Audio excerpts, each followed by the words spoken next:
Hech qanday nasatkalarsiz, og'izda eriydigan shunaqangi ajoyib pechene retseptim bilan bo'lishaman. 2 dona tuxum, shakar, vanilin shakari, chimdim tuz solib aralashtirib olamiz. Ketidan esa o'simlik yog'i, razrihli dil unimizni solib, asta-sekinlikda xamir qorishni boshlaymiz.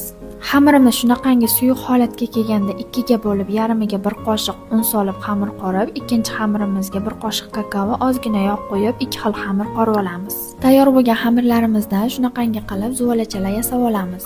Endi esa shu joyiga yaxshilab diqqat qilamiz. Qo'limiz yordamida xamirlarimizni shunaqangi shakl berib, ikkalasini birlashtirib, shakarga botirib, pichoq yordamida shunaqangi uzunlar berib chiqamiz. Tayyor bo'lgan pechenelarimizni qizib turgan duxovkamizga pishirishga jo'natamiz. Pishib chiqqandan so'ng bemalol dasturxonga tortsalar bo'ladi. Retsept yoqqan bo'lsa, like bosib o'zingizga saqlab oling va menga obuna bo'lishni unutmang.